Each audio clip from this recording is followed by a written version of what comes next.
À Valbourg, au nord d'Haguenau, Ernest Eufel conduit un élevage de charolaises pour la sélection de la race. Le cheptel compte 300 têtes, dont 110 mères, et les bêtes issues de cet élevage partent partout en Europe. La surface de l'exploitation s'établit à 180 hectares, auxquels s'ajoute une trentaine d'hectares Natura 2000 entretenus outre-Rhin.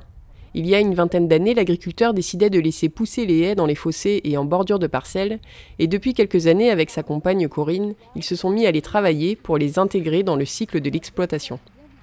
On va couper les gros arbres, on va étêter les saules pour faire des saules têtards, et on va faire du broyat bois pour la litière. C'est sensationnel. S'il y a 5 ans en arrière, on m'aurait dit un jour tu vas pailler avec des copeaux de bois, j'aurais dit c'est de la folie, c'est n'importe quoi. Aujourd'hui, j'en suis très persuadé, ça assèche beaucoup, ça assainit l'air de l'étable, les animaux se sentent très bien. En plus, on mélange à peu près aujourd'hui 1/3 de copeaux avec 2/3 de paille.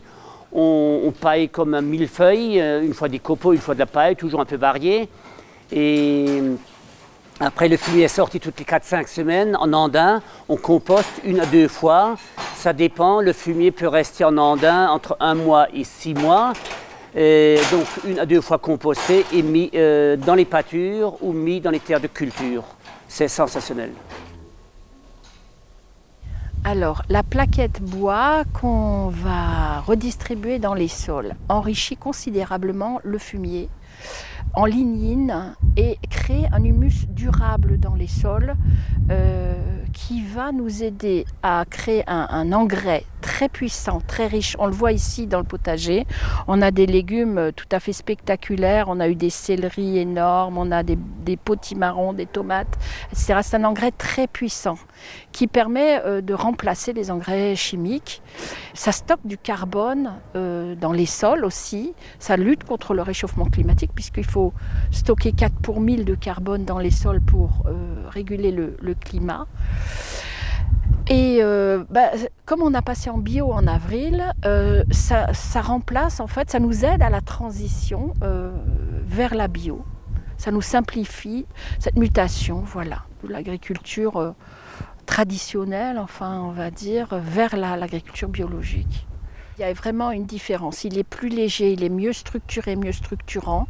Il n'y a pas ces grosses boules pleines de verre, etc. Il est beaucoup plus abouti, en fait. Plus facile aussi à épandre et beaucoup plus concentré par le fait du retournement. Comme on les retourne 2 fois, il est beaucoup plus concentré et donc on met moins de temps à l'épandre. Nous qui travaillons avec des prestataires, ça réduit nos coûts. Les haies et arbres poussent, ils sont taillés et coupés. Les bêtes se régalent des feuilles, puis Ernest rassemble les branchages en tas pour faire venir un prestataire extérieur. À l'arrivée, cette matière disponible lui permet d'économiser sur la paille. Donc on a un télescopique depuis des années, ça c'est primordial pour du travail comme ça parce qu'on peut pêcher le bois dans la rivière, on peut prendre des gros troncs, tout ça, ça va impeccable. Il faut une bonne tronçonneuse, ça normalement tout paysan est censé l'avoir. Après il faut quelqu'un qui tronçonne bien, qui a bien ça dans le feeling. Moi-même je roule le télescopique, je l'ai très bien en main. Après on laisse broyer par Trautmann, qui a Pfaffenbronn, qui a quelques engins pour faire que du broyat pour l'industrie du bois, etc. Et pour les chaudières. Et lui il broie ça, il a fait les 450 mètres cubes, il a fait ça en 8 heures, on avait 7 ou 8 tas.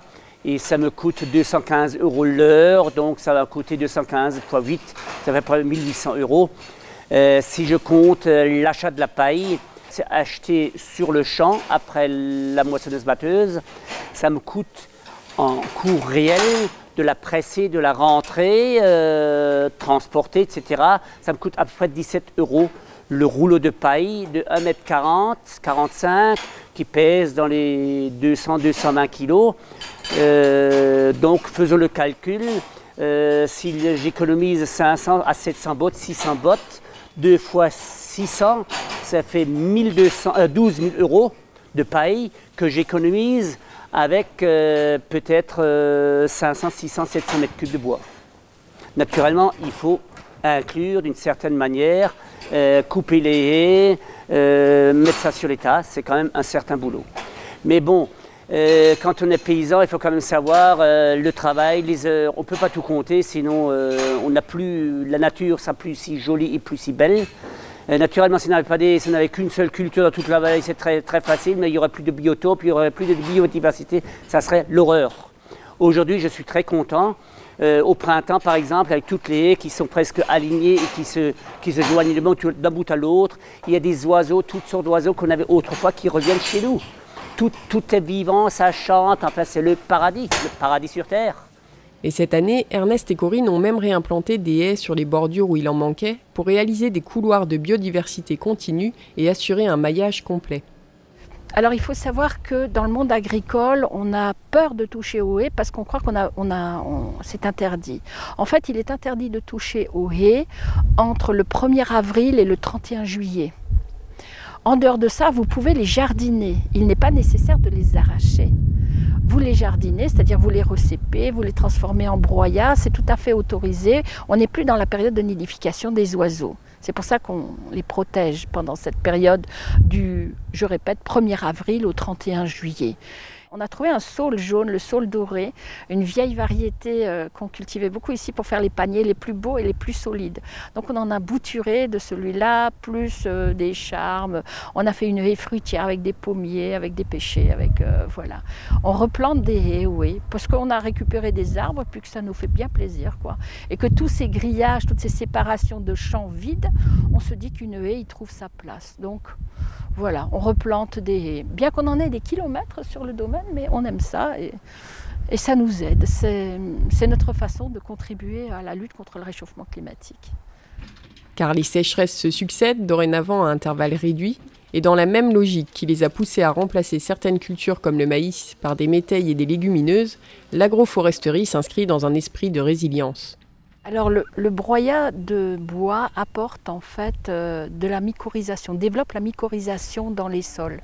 Et les mycorhizes, ce sont des champignons. Il faut savoir qu'il y en a 1 km par centimètre cube de sol, de forêt. Et donc ces mycorhizes sont des champignons. Et les champignons stockent l'eau, ce qui rend nos sols beaucoup plus résilients face à la sécheresse. Ils stockent l'eau et ça le redistribue progressivement aux plantes au fur et à mesure qu'elles en ont besoin.